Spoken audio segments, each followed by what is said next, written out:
can scream and shout with all your might. Dig in your heels and hold on tight.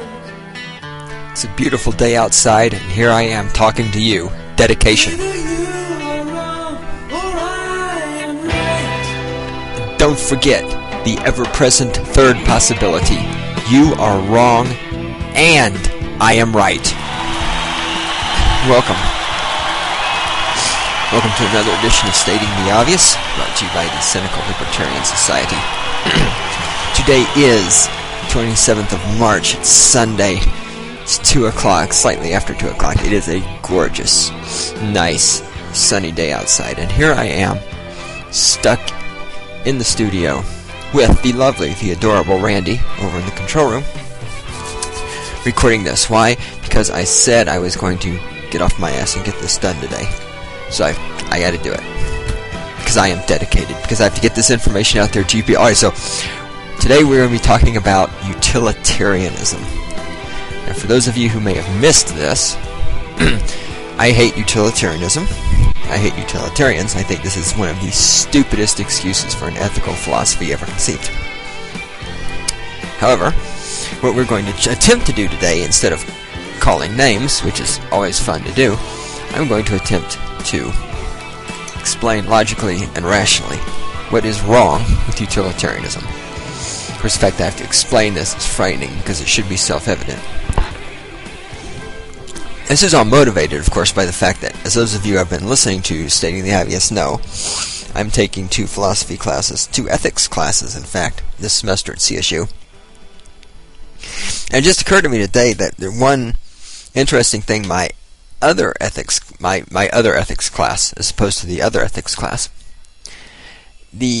not the ethics class I'll be referencing for much of my discussion here on utilitarianism, my Intro to Ethics class, the instructor there was the first person I've had in a philosophy class who actually presented utilitarianism in a fair and unbiased manner.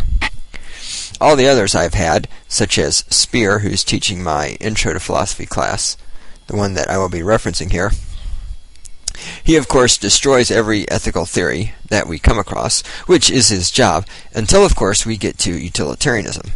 Suddenly, when utilitarianism arrives, the animal rights wacko films come out, and utilitarianism can do no wrong.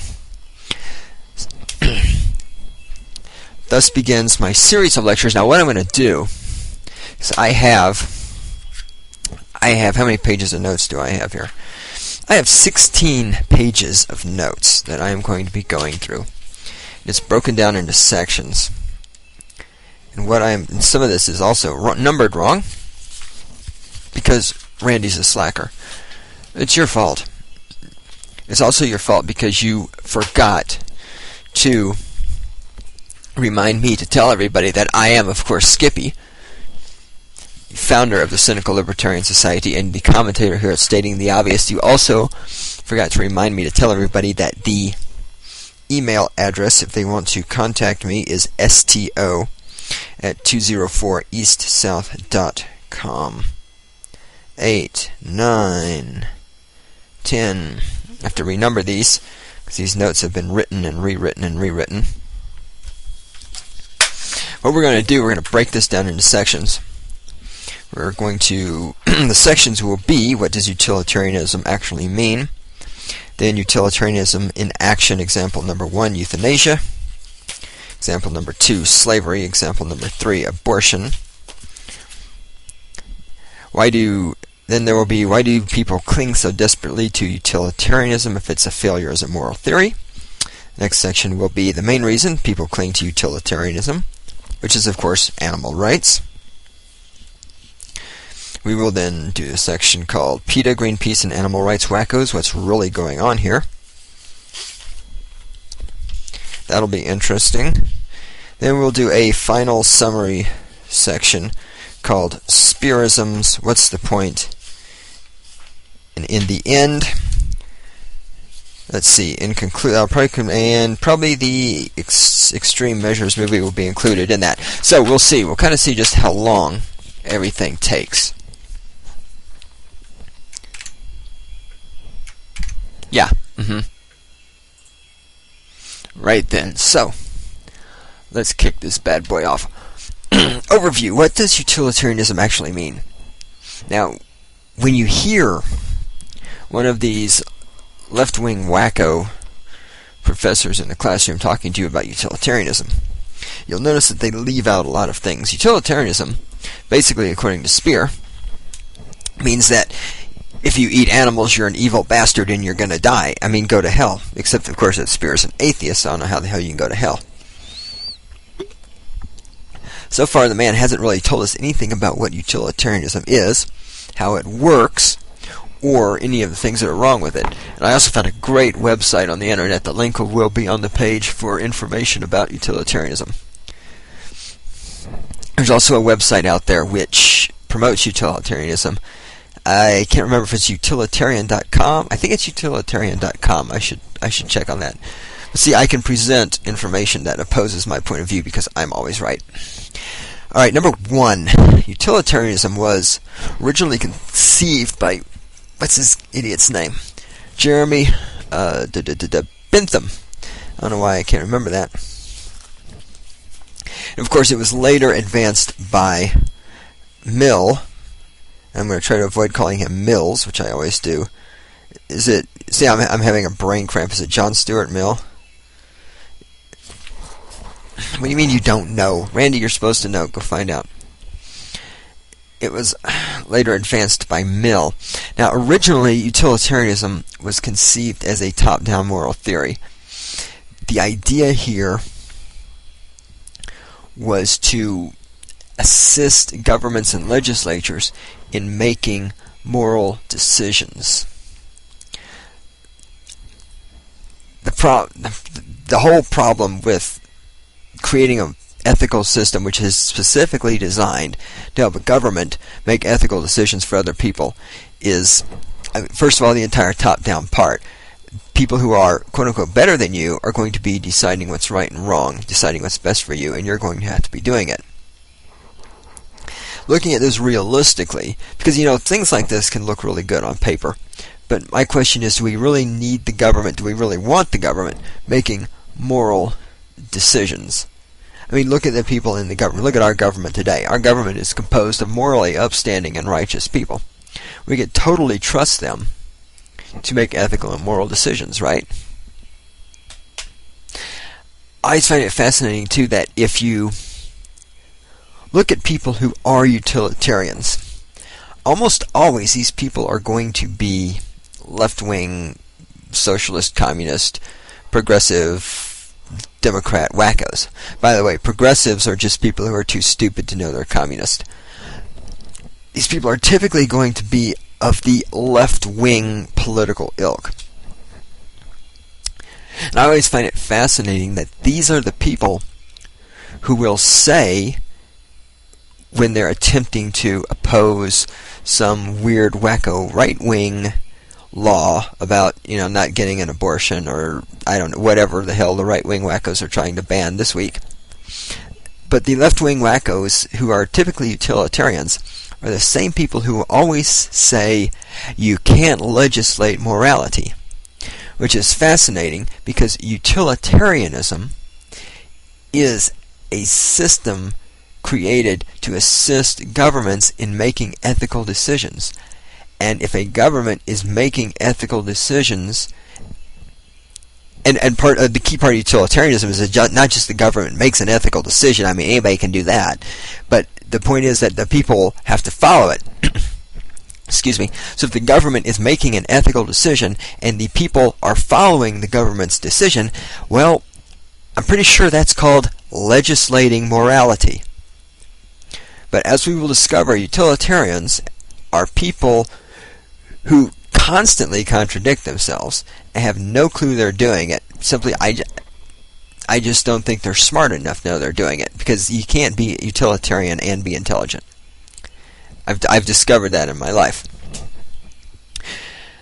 And the object of morality is the promotion of greatest, and occasionally I'll try to read off numbers where I am on my notes, in case you have my notes and you're following along. We're on number 2. The object of morality is the promotion of the greatest happiness of the maximum number of members of society, while of course minimizing the amount of pain. The problem is, though, you can't make everybody happy all the time. How do we decide whose happiness is more important? That's going to be a key, and we'll talk about that a little bit later on. There's the calculus of felicity is how, according to utilitarians, we get around to doing this. We're not going to get into detail on the calculus of felicity because it's covered better. If you've got my notes, if you flip to near the end, you'll find the website link for it's at uri.edu. Find that and go to that link. You'll find tons of good information right there. And it's written by a philosophy professor, so it's not biased in one way or the other. In my opinion, I think he did a great job of presenting the utilitarian beliefs philosophy system much better than Speer did, who is obviously a utilitarian. And up until this last class was on my good side, but now I'm pissed off at him because this was just blatantly bullshit. Of course, we have one more class where we're supposed to talk about this, so we'll see how it goes. Yeah, plus, get this, Randy. Utilitarianism gets 3 whole class sessions. You know, you can also always tell, it's amazing how philosophy professors will remember, these are 3-hour class sessions, too. Utilitarian professors. Philosophy professors who are utilitarian, I guess that's the same thing.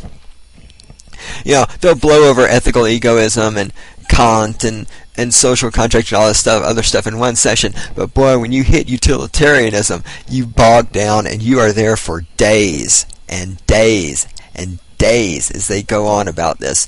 So you can tell where their biases lie. How is it that utilitarianism merits 3 3-hour class sessions? Nothing else has gotten 3 3-hour class sessions. No, I mean, I'll give Speer credit. Egoism got two sessions. And it was good. The first session he defended it. The second session he attacked it. He's very good with egoism. I was surprised. Where was I? Now, Randy, try to keep me from getting distracted on this one, okay? Excuse me there, I needed a drink of water. Number 3, happiness is a favorable balance of pleasure over pain. You see, one of the criticisms lobbed at Mill, and that he disputes, and I think rightly so, is that some people have said utilitarianism can't work because you can't have happiness all the time. And I don't think utilitarianism is saying you're supposed to be happy all the time, and Mill says utilitarianism doesn't say that. And I can agree with this. His definition of happiness is essentially, it's a favorable balance of pleasure over pain. He knows you can't be happy all the time. Number 4, actions which increase pleasures are good. Actions which increase pain are bad. Thus, the end justifies the means. Now, an important thing to understand about utilitarianism, and this is something we got to drive home, because this is going to come back to haunt you, and this is what the philosophy professors like Speer never mention. In any situation, you have a motive, you have an action, you have an outcome. If I'm talking to a person who is a utilitarian, my motive is that I hate this person, I want them to shut up. So my action is that I take a lead pipe and I bust them in the mouth. The result is that they have to pick their teeth up off the floor, and then they go call the police, and I go to jail. So there's a motive, there's an action, there is an outcome. In utilitarianism, the motive and the action do not have any ethical or moral value. Utilitarianism is all about outcomes. Whichever outcome creates the greatest good being defined as the maximum amount of quality, because there's also a quality and a quantity of pleasure, okay? A morally correct outcome in utilitarianism, let me start that thought over, is the outcome which creates the greatest quality and quantity of happiness in the greatest number of beings, while to the greatest extent minimizing the amount of pain. I'll probably never be able to say that phrase again. And what that essentially, that was rough. What essentially that can be called the greatest happiness principle. Utilitarianism is based on the greatest happiness principle. The greatest happiness principle being what I just said about creating the most quantity of happiness in the most number of beings while minimizing the amount of pain.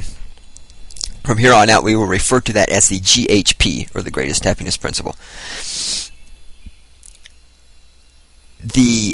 Only the consequences have moral value. There is no moral value in motives or actions. The problem with this, then, is that any time a utilitarian says, well, you can't do that because it's wrong, utilitarianism can't tell you that. Utilitarianism cannot tell you that murder is wrong unless they can show, according to the calculus of felicity, that murder in this particular circumstance will not fulfill the GHP. If there is a situation where murder will fulfill the GHP, then in that scenario, murder is not morally wrong.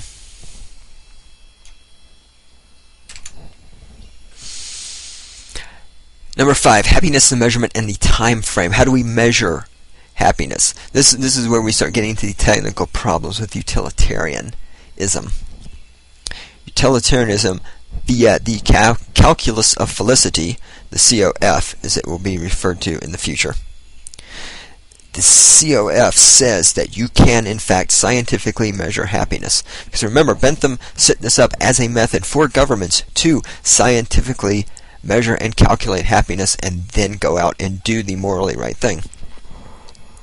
The problem is that while he gives us an equation, what we don't have is values. He tells us x plus y plus z equals a, but he doesn't tell us what these values are. So when you're trying to sit around and decide what's going to create the greatest amount of happiness, you have to somehow assign a mathematical value to all of the qualities and quantities of happiness that can arise in different people in different situations. And the scale of doing something like this is simply beyond what we're capable of. Again, this is one thing that looks great on paper, but there's no way this can actually be applied to the world. He also actually does in the calculation of felicity talk about he talks about how strong is it, the intensity, the duration, how long is it, certainty, how sure is it, and the propinquity, I think that's how that's said, because I don't know, haven't seen that word in a while, which is how soon. So there's not just the measurement of trying to measure how the quantity of the pleasure. There's also the factor of how long does the pleasure last, when does the pleasure kick in, and which pleasure is more important. Is instantaneous pleasure more important than pleasure that may come a month from now, even though you may spend the next 2 hours in extreme pain? I mean, you've got all these things working. There's no way to realistically, rationally sit down and compute these things.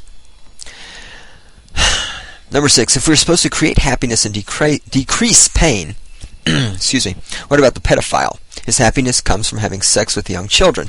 The argument, of course, is that children will experience greater pain because of this experience, but how can we actually be sure of that? Is this true in all cases? How much of the pain is real? How much is caused by society?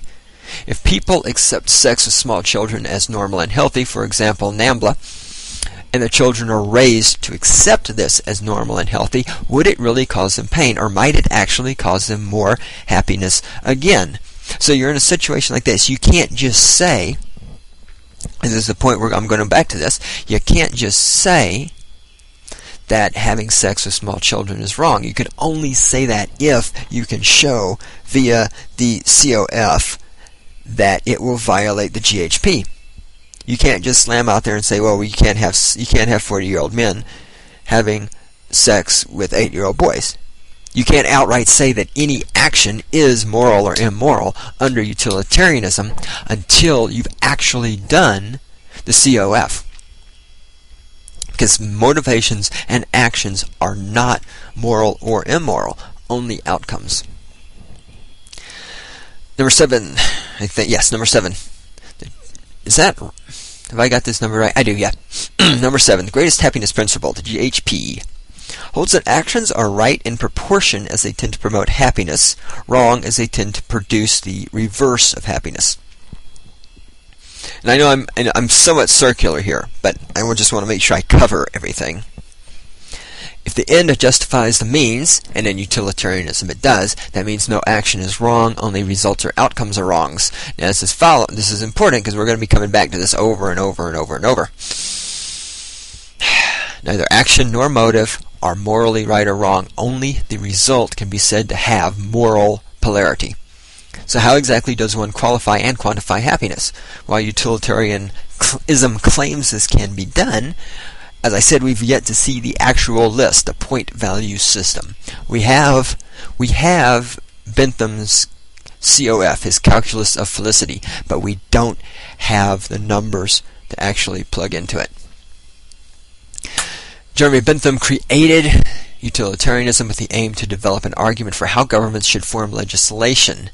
This involved his COF, the idea that you can scientifically calculate happiness. Remember, now he's not saying here, and you have to keep in mind, utilitarians are not saying that the numbers, the figures, the values that are plugged into the COF are opinions. These aren't value judgments. They're saying that the numbers you would plug into the COF are hard, scientifically verifiable numbers. Utilitarianism, understand me now, strict utilitarianism is not about opinions. According to Bentham and company, it's not opinions. These are scientifically verifiable values of happiness, of pleasure, and pain, which were put into the COF. So these are not opinions. So it's the idea that you can scientifically calculate happiness. You take how many people are affected, how much pleasure, how much pain, and these other factors such as how soon, how long, blah, blah, blah. You arrive at a scientific conclusion. Now, the bullshit level here is astronomical. For the same reasons I've said already 3 or 4 times, I'm going to say it one more time. We don't have the ability to generate these objective, verifiable values to be plugged into the equation of the calculus of felicity. Number 8, there are superior and inferior pleasures. The greater pleasures are those which imply the higher faculties. This is the hierarchy of pleasures. Again, you'll notice he has not, as far as I know, he has not provided us with a list of the hierarchy of pleasures. And it's interesting because, again, the other philosophy class I'm taking right now, the one I said where we got an unbiased opinion of utilitarianism, is the only one where we've ever discussed this. If there is a hierarchy of pleasures, now see, Mill says that the way you determine the hierarchy of pleasures is you find a person who is familiar with both pleasures. And one of the examples we used in class was reading Stephen King versus reading Shakespeare.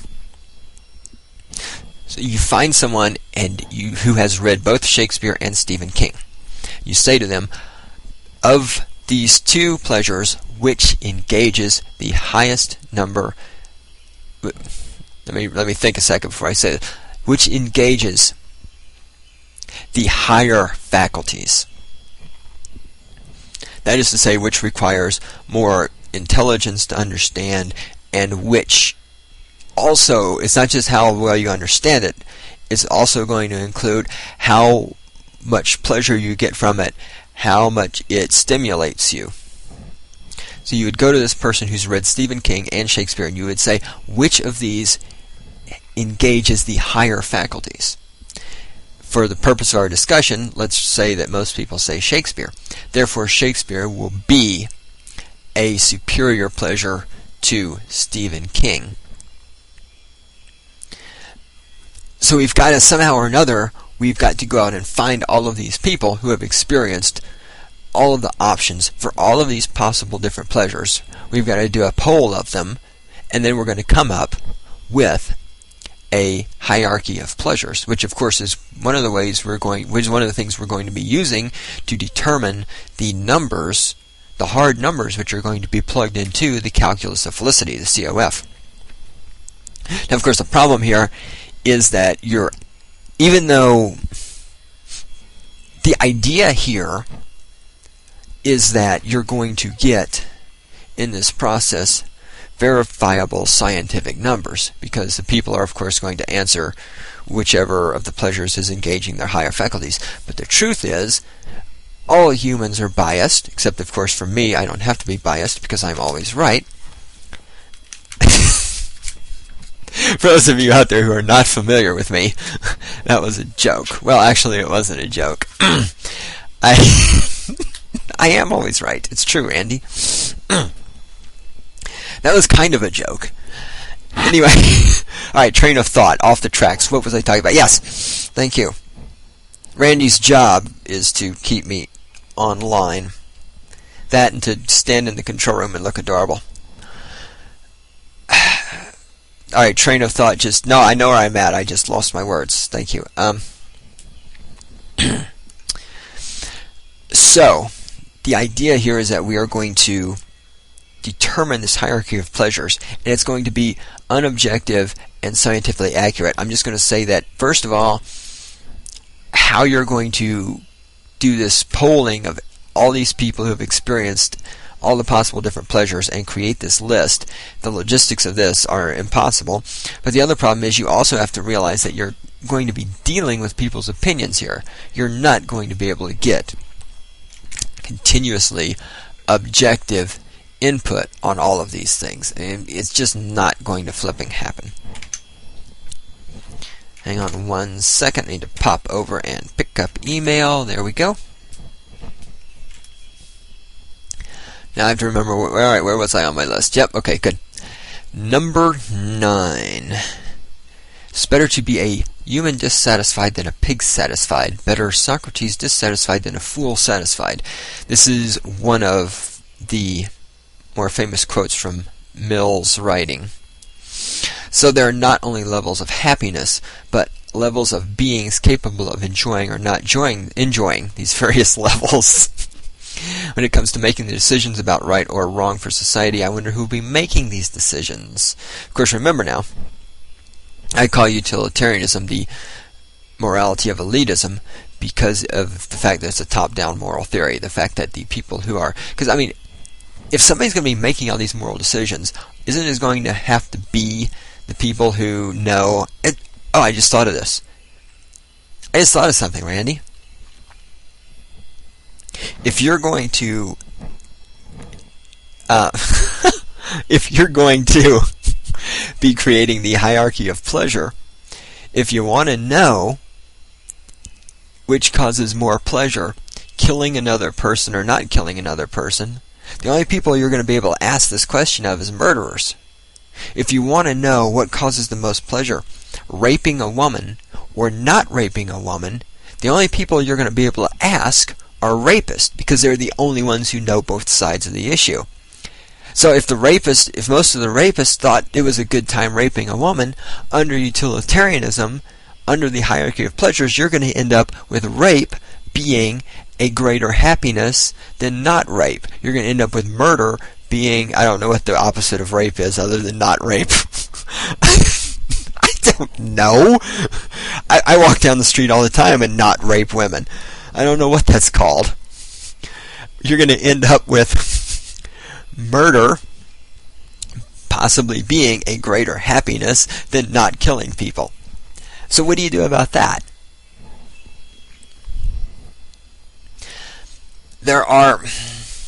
Alright, hang on. I gotta think. I should go ahead and warn those of you who are new around here that occasionally on stating the obvious, I actually stop and think, because you see, unlike many people, such as utilitarians, I do not have a preconditioned answer for every possible question, which I got from memorizing what I heard Dan Rather say on the news last night. Here at Stating the Obvious, we actually think about things before we spout off with our opinions, such as the Ward Churchill incident, which I need to comment on in the near future, which I haven't commented on yet, because you see, I have been gathering information and thinking about it, instead of just being, if I were a liberal, I would automatically support the cocksucker, and if I were conservative, I would automatically hate the cocksucker. So see, here at Stating the Obvious, we actually think. Well, I think. Nobody else around here thinks. That's why it's my job to record this. If the rest of you could think, I wouldn't have to be the only person doing this, would I? Randy, what are you talking about? You're a Republican. You haven't thought in years. Shush. I have actually thought about the incident and come to a conclusion, which I will enlighten all of you with in the future. What was I talking about, Randy? Oh, yes! Better to be a human dissatisfied than a pig satisfied. Mill explains to us that it is better to be a human dissatisfied than a pig satisfied, because a pig is capable only of essentially pleasures of the physical, pleasures. There's a new word. Pleasures of the flesh, such as eating, being warm, sleeping, sex, etc. A human, even the most dissatisfied human, is capable of pleasures which would rank higher on the hierarchy of pleasures, such as, I had a list of this too, it's downstairs, I don't care, such as pleasures that come from intellectual activities, that come from creative activities, that come from doing things which are morally virtuous. All of these pleasures are pleasures that an animal cannot enjoy. Therefore, it is greater to be a human dissatisfied than a pig satisfied. He says that it's better to be Socrates dissatisfied than a fool satisfied, because Socrates is more capable of employing more faculties than the fool. Here's where a little bit of the elitism kicks in. The more educated people are, of course, capable of understanding more than the uneducated people. And therefore, it's better to be a dissatisfied, educated person like Ward Churchill than it is to be a stupid, foolish person like Skippy who is satisfied. And this is going to factor in later. We're covering this now. We're going to talk a little bit more about this later on. Because remember, all I'm giving you here is an overview of what utilitarianism is. The parts about utilitarianism that you're not going to hear if your philosophy or ethics teacher is biased towards utilitarianism. And I give him credit. The other class I took, all of this stuff we're talking about now, I'm talking about right now, is stuff we talked about in class. First time ever, every other philosophy professor has totally ignored all of this. Gone straight to the animal rights films. Number 10. The standard is not the agent's own greatest happiness, but the greatest amount of happiness altogether. An important aspect of utilitarianism is that you can't say your happiness matters more than everybody else's happiness.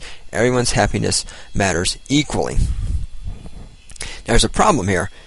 If my happiness is equal to everybody else's, that means that two people's happiness is twice as important as mine. What we see here is the suppression of the self. This is why utilitarianism has to be so incredibly opposed to egoism, why your utilitarianism professors will so desperately try to destroy egoism. Ethical egoism says, of course, that the individual is the center of the universe and everything revolves around you. Utilitarianism, by contrast, the individual has to be the least important thing around. Because remember, it's your happiness against the happiness of the entire rest of the population of the world. Now, this is minimizing the self pretty severely. making you essentially amount to nothing in the face of everyone else. You don't do what's best for you. You do what's best for everyone, even if in some circumstances that happens to be the absolutely wrong thing for you. This, of course, brings us back to who gets to decide what is best for everyone. Well, the people who are going to be deciding this are those who can enjoy and appreciate the higher pleasures, because they're the ones who have experienced all the different pleasures. So you have to ask. So if you're creating, I'm sewing all over the place. It's like I'm in a wardrobe factory here, because this happens when I have these brilliant thoughts. Oh, it reminds me, I have other we'll have to do that between recording sessions. Yeah, put that on my list, will you? Thanks, Randy. Alright, train of thought. Where was I? What? Yeah, then, yeah. Okay, what was I going to say? Yes! If the decisions about right and wrong are going to be made by the people who have experienced all the possible options, that brings us to another thing. What about drug use? The only people who can tell us that using cocaine is bad is those who have used cocaine. They're going, well, not bad, but the only people who can place cocaine use. Let me rephrase this. See, you will notice how I am attempting, even though I've already made it clear that I despise utilitarianism, you will notice how I attempt to present this as objectively as possible in the overview. After we're done with the overview, objectivity goes out the fucking window. Just so you're clear on that. Right now I'm trying to be objective. Only those who have used cocaine and not used cocaine. I mean, obviously, if you've used cocaine at some point in your life, you had to have not used it. It's not like you came out of the womb doing a line. Only those who have used cocaine can determine where cocaine use falls on the hierarchy of happiness, hierarchy of pleasure. I keep forgetting that term. You need to write that down in big letters on my forehead. Who's going to decide what's best for everyone? The only people who can be essentially, it's going to be people who have done it all. In many cases, this is, of course, going to be the rich and the powerful. And in other cases, this is obviously going to have to be the depraved and sociopathical. Because we're going to have to create this hierarchy of pleasures in order to get the numbers to plug into the calculus of felicity. So we're going to be, this is going to give us some very, very strange data results. Now, how do they enforce this will? Again, the government is going to have to, once these decisions are made, enforce all of this upon the people. And I always wonder, too, how it is the utilitarians always present their beliefs, their final outcomes, and they try to present their actions, but again, under utilitarianism, actions don't have moral value.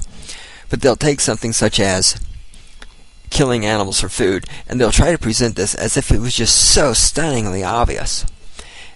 And my question on things like this is, if these things that utilitarians are trying to force down our throat via the government are so stunningly obvious, why do we need to be told this, reminded this, and be forced to do these things for our own good, for our own happiness, for everybody else's happiness? And I think that's part of the answer right there, is because a lot of this is for other people's happiness.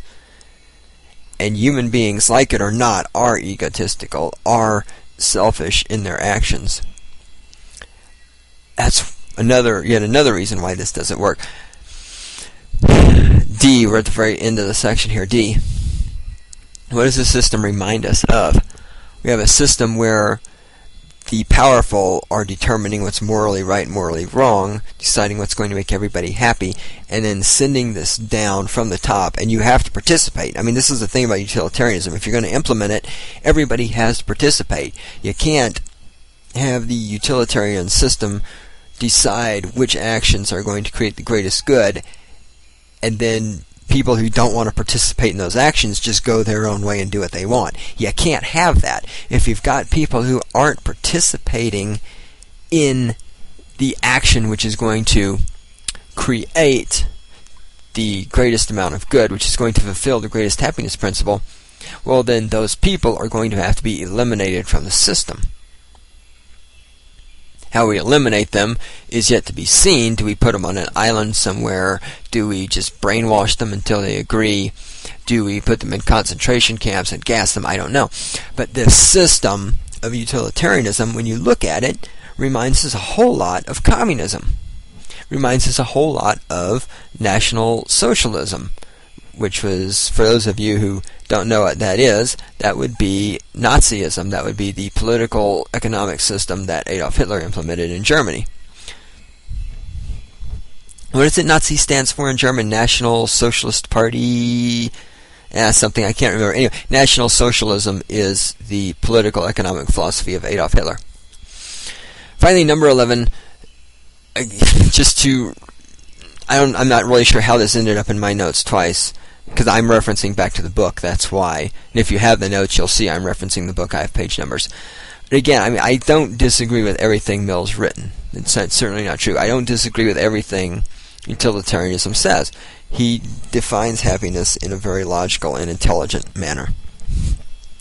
So there you go. That is an overview of what utilitarianism is about, all the things you're not going to hear if your philosophy teacher is a utilitarian. In the next section, which will be coming up after I go get some food, will be utilitarianism in action. Our first example will be euthanasia, because this is one that is brought up in the Rachel's book, the book which I despise. This was also brought up by Speer, and we're going to have some interesting discussion about this. And there is also the current topic in the news right now about the woman in Florida, I think, with a feeding tube, which we will not be talking about, because you know why? Because I don't give a shit. Because I'll talk about it when we get there. But yeah, it's really irrelevant. We'll talk about it when we get there. So join us for part 2, Utilitarianism in Action, Euthanasia.